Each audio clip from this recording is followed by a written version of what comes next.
안녕하세요, 개발TV 재젤입니다. 반갑습니다. 오늘도 시계편으로 돌아왔는데요, 개발 아카데미 시계 관리편으로 돌아왔습니다. 오토매틱 시계 한정으로 말씀드릴 건데요, 시작하기에 앞서 기계식 시계 안에 오토매틱 시계와 매뉴얼 와인딩 시계가 있는 거예요. 매뉴얼 와인딩 시계는 밥을 일일이 손으로 주는 그런 방식이고요, 오토매틱 와인딩 시계는 자동으로 추가 돌아서 충전을 해주는 방식인 거죠. 그래서 총 10가지를 말씀드릴 건데요, 1번부터 7번까지는 가장 기본적인 거를 말씀드릴 거고요, 8번부터 10번까지는 다소 복잡한데 꼭 알아야 되는 부분을 제가 짚어드리겠습니다. 첫 번째는요, 충격을 조심하셔야 돼요. 어떤 물건이든 큰 충격을 받으면 고장나기 일쑤죠. 핸드폰도 떨어뜨리면 깨지고요, 고장나고 이러니까 이거는 커먼센스라고 생각을 하는데요, 굳이 떨어뜨리는 것만 충격을 받는 게 아니잖아요. 과격한 스포츠 같은 거는 가급적 피해 주시면 좋을 것 같아요. 어떤 충격에 어떤 변수에 의해서 고장날지 전혀 모르기 때문에 충격을 피하셔야 돼요. 그래서 과격한 스포츠나 과격한 움직임이 있는 행동을 하실 때는 가급적이면 시계를 차지 않는 것을 권장해 드립니다. 두 번째는 자석을 피하셔야 돼요. 오늘날 알게 모르게 저희는 자석에 많이 노출되어 있어요. 핸드폰 거치대 같은 것도 자석으로 되어 있는 형식이 많죠. 그래서 조심하셔야 돼요. 이거는 쿼츠 시계에도 해당되는 일이에요. 그러니까 시계가 자성을 먹게 되면 비이상적으로 빨리 돌아가게 됩니다. 물론 고치는 방법은 매우 간단해요. 탈작이라는 자석을 빼주는 기계 위에다가 올려놓고 짠 하고 자석을 빼버리면 되긴 하지만 귀찮은 일이죠. 그래서 자석을 꼭 피하세요. 자, 세 번째, 염분을 피하셔야 돼요. 저희가 일상생활에서 땀과 바닷물로부터 염분을 접하겠죠. 요즘 같은 휴가철에 바다로 많이 나가시잖아요. 수영을 하신단 말이에요. 수영을 하고 나오셔가지고 흐르는 물에, 수돗물에 이렇게 한두 번 헹구고 만단 말이에요. 그렇게 하시면 안 되고요, 충분히 물에 담그셔가지고 헹구셔야 돼요. 가죽줄은 가급적이면 바닷물에 들어가시지 않는 걸 권장하고요, 실리콘 밴드, 러버 밴드, 그리고 메탈 밴드는 들어갔다 오셔도 되는데 충분히 물에 헹궈 주셔야 돼요. 소금기가 남아있으면 부식이 되거나 러버 밴드 같은 거는 삭아요. 그러면 나중에 갈라지고 찢어지고 이런 상황이 오기 때문에 꼭 충분히 헹궈 주셔야 돼요. 주기적으로 닦아주셔야 돼요. 아니면 세척해 주셔야 돼요. 시계를 차다 보면은 예기치 않게 뒤쪽으로 이렇게 때가 많이 끼게 마련이에요. 먼지도 많이 쌓이고요. 극세사천으로 닦아주시고요, 물로 닦아야 되는 상황이 오면 극세사천에 물을 묻히셔가지고 닦아주시면 됩니다. 면봉 같은 걸로 이렇게 물 묻혀서 닦으셔도 되고요, 극세사천으로 닦기 힘든 부분은 이쑤시개를 이렇게 천으로 덮으신 다음에 이렇게 긁어내 주시면 되고요, 가죽줄 같은 경우도 주기적으로 닦아주시면 좋아요. 표면을 극세사천으로 한번 마른 상태에서 먼지를 제거해 주시고요, 필요한 경우에는 극세사천에 비눗물을 묻히셔가지고 닦아주신 다음에 다른 극세사천으로 물 묻히셔가지고 이렇게 헹궈 주시면 돼요. 그 다음에 가죽 컨디셔너를 한두 방울만 이렇게 묻히셔가지고 표면에 발라주시면 최상의 컨디션을 유지하실 수 있습니다. 다섯 번째 팁으로는요, 극한 온도를 조심하시면 됩니다. 섭씨 60도 이상, 영하 10도 이하 이런 온도에는 장시간 노출하지 말라고 얘기를 하는 거죠. 근데 겨울에 마이너스 17도 이럴 때가 또 있잖아요. 그럴 때는 시계를 차면 안 되나요? 근데 사실 시계가 손목 위에 있으면 괜찮아요. 온도가 시계 위로 올라가기 때문에 어느 정도 방어가 된단 말이죠. 하지만 제가 말씀드리고 싶은 거는 극한의 온도는 항상 피해 주시는 게 좋다. 자, 여섯 번째는 조작법이랑 좀 관련이 있는데요, 저도 옛날에 실수를 많이 했던 부분이에요. 시계를 손목 위에 이렇게 차고 있을 때 크라운을 조작을 하는 거죠.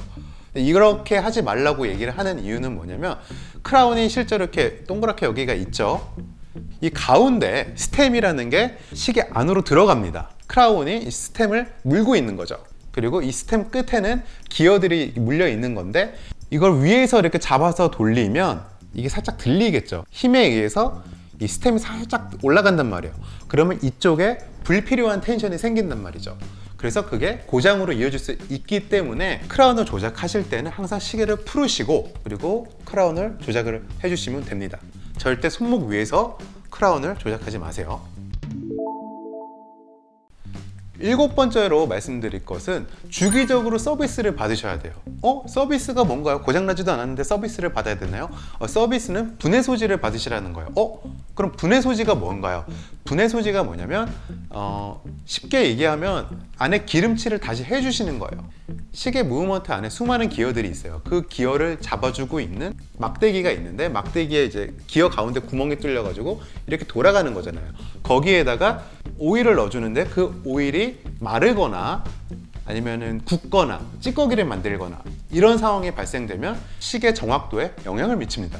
그래서 시계가 느려지거나 빨라지거나 이런 현상들이 일어난다는 거죠. 그래서 제조사에서 얘기하기엔 3년에서 5년 사이에 분해 소지를 받아라, 뭐 이렇게 얘기를 하는 거예요. 분해 소지를 받으시면 시계를 처음 사셨을 때 그때의 정확도, 그때의 컨디션을 계속 유지하실 수 있는 겁니다. 이 정도로 1번부터 7번까지 가장 기본적인 걸 정리를 해봤고요. 8번부터 10번까지는 다소 복잡한데 꼭 알아야 되는 부분들에 대해서 설명을 해드리겠습니다. 8번째, 시계 밥 주는 방법부터 알아볼 거예요. 오토매틱 시계 밥 준다라는 얘기를 많이 들어보셨을 거예요. 근데 오토매틱 시계는 자동으로 돌아가는데 왜 밥을 줘야 되냐? 시계를 안 차고 2-3일 정도 두면 파워를 더 이상 공급받지 못하기 때문에 시계가 멈춘단 말이에요. 그때 밥 주는 방법에 대해서 알아보는 거예요. 이렇게 흔드셔가지고 한두 번 흔드셔가지고 이렇게 시계가 돌아가기 때문에 그때 시간을 맞추시고 날짜를 맞추시고 이렇게 차시는 분들도 계시는데, 그렇게 하면 안 된다는 거죠. 무조건 20번에서 30번 정도 밥을 주시고 시작하셔야 돼요. 이게 무슨 얘기냐면 결국에는 정확도랑 연관이 있는 거예요. 2-3번 정도 흔들고 아니면 뭐 많게는 10번 정도 흔들고 시계를 차시는 분들이 계세요. 근데 태엽의 텐션이 매우 약해져요. 얼마 안 감기는 거죠. 저희가 어릴 때 가지고 놀던 미니 자동차 뒤로 당겼다가 딱 놓으면 앞으로 쭉 나가는 미니 자동차를 보시면 쉽게 이해가 되실 거예요. 우리가 한 번만 뒤로 당겼다가 딱 놓으면 차가 힘이 없이 나가죠. 그리고 많이 당기고 놓으면 이게 쭉 나가잖아요. 물론 이 시계는 자동차랑 달라요. 왜냐면 시계는 파워를 딱 쏴주면 그 이스케이먼 시스템들이 1초에 6번만 움직여, 8번만 움직여 이런 식으로 규정을 해준단 말이죠. 그래서 사실 우리가 느끼기에는 크게 차이가 없을 것 같지만 힘을 전달하는 과정에서 차이가 있을 수 있다는 거죠. 그만큼 텐션이 떨어지기 때문이에요. 그래서 20번에서 30번 정도 감아주시고 시계에 충분한 텐션을 주는 거예요.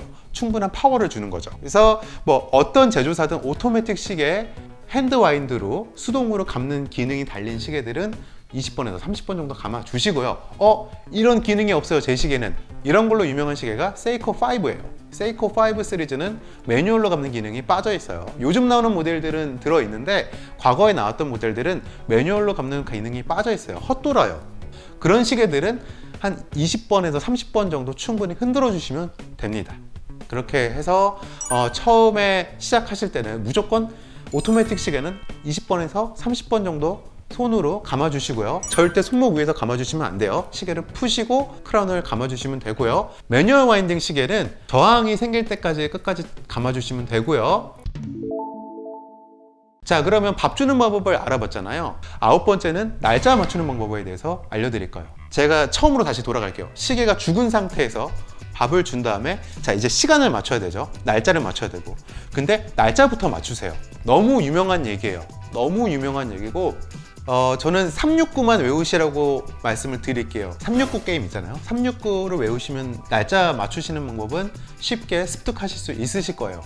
만약에 369도 어려울 것 같다 그러면 오전 6시만 외우시면 돼요. 오전 6시. 보통의 시계들을 보시면 날짜가 바뀌는 구간이 있어요. 어떤 시계들은 11시 59분에서 12시 넘어가는 그 사이에 찰칵하고 한 번에 딱 바뀌어요.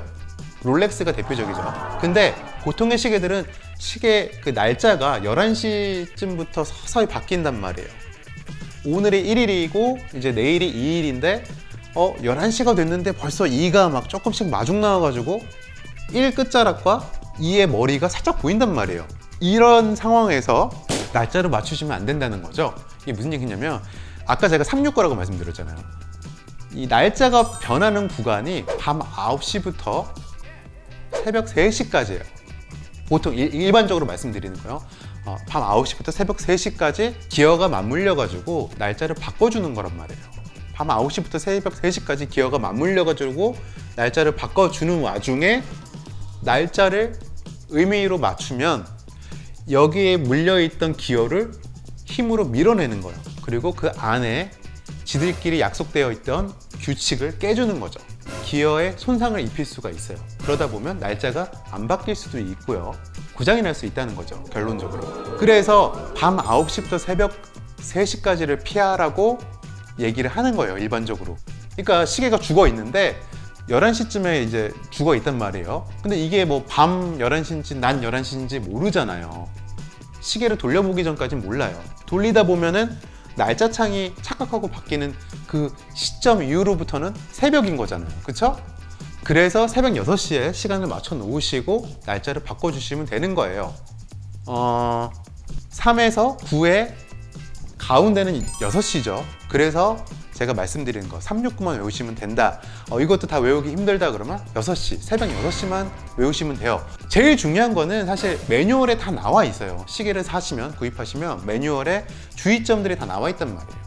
몇 시부터 몇 시까지는 날짜를 조정하지 마라, 이렇게 명시가 되어 있어요. 사실 엄밀히 따지면 매뉴얼에는 몇 시에 날짜를 맞추세요 라는 얘기는 일반적으로 안 나와 있어요. 보통 어떤 구간에서는 날짜를 맞추지 마세요 라고 각 메이커들이 명시를 하고 있죠. 하지만 외우기 쉽게 그냥 새벽 6시에 시간을 맞춰 놓으시고 날짜를 바꿔주시면 돼요. 조금 깊이 들어가면은 맞물려 있던 기어가 완전히 풀려나는 시점이 새벽 3시를 넘기고 4시, 5시, 6시 되면 완전히 클리어한 상태이기 때문에 6시에 꼭 날짜를 먼저 맞추시고 그리고 시간을 맞추세요. 마지막으로 말씀드리는 관리법인데요. 이거는 뭐 이것도 유명한 얘기예요. 간단한 거죠. 시계를 계속 돌아가게 해라. 시계를 계속 돌아가게 해야 되는 이유는 시계를 오랫동안 안 차면 안에 기름들이, 그러니까 오일들이죠, 루브리컨트들이 굳게 돼요. 그러다 보면은 시계의 정확도에 문제가 생길 수가 있다는 거죠. 그래서 서비스 주기, 아까 제가 말씀드렸던 분해 소지를 받아야 되는 주기가 짧아진다는 거죠. 그래서 많은 분들이 이 와인더라는 제품을 많이 사용하고 계세요. 시계 와인더에다가 시계를 집어넣으면 오토매틱 시계 한정이에요. 시계를 빙글빙글 돌려가면서 추를 움직이는 거예요. 파워를 충전해 주는 거죠. 시계를 컬렉팅 하시는 분들은 시계가 계속 늘어나기 때문에 안 차는 시계들이 계속 생겨난다는 거죠. 어느 날 내가 이 시계를 차고 싶은데 아까 제가 말씀드렸던 8번과 9번의 과정을 다시 거쳐야 돼요. 시계 밥을 줘야 되고 6시에 시간을 맞춘 다음에 날짜도 맞춰야 되고 시간도 맞춰야 되고 너무 복잡해요. 그렇기 때문에 와인더에다가 넣으시는 분들이 있는 거죠. 서비스 주기가 늘어나는 것도 하나의 효과긴 한데 오늘날의 그 루브리컨트들이 신테릭 오일로 나오기 때문에 또 크게 상관없다고 얘기하시는 분들도 계세요. 신테릭 오일이기 때문에 굳지 않는다, 뭐 이렇게 얘기하시는 분들이 계시기 때문에 시계를 계속 돌아가게 해야 되는 거는 사실 크게 의미가 없는 것 같아요. 하지만 너무 오랫동안 안 차면 문제가 될 수가 있고 서비스 주기가 짧아지기 때문에 가끔씩이라도 시계를 밥을 주시고 애정을 가져주시면 되겠습니다. 자, 이렇게 해가지고 1번부터 10번까지 오토매틱 시계 관리법을 알아봤는데요. 제가 말씀드린 부분대로 시계를 관리해 주시면 시계를 오랫동안 차실 수 있으실 겁니다. 혹시나 질문을 남겨주시면 제가 친절하게 답변을 드리겠습니다. 저희는 아직까지 그 스니커즈님이랑 떨어져서 촬영을 하고 있는데요. 이제 조금씩 좀 좋아지는 기미가 보이기 때문에 같이 촬영할 수 있는 그날을 기약을 하면서요 인사드리도록 하겠습니다. 지금까지 개발TV 재질이었습니다. 감사합니다.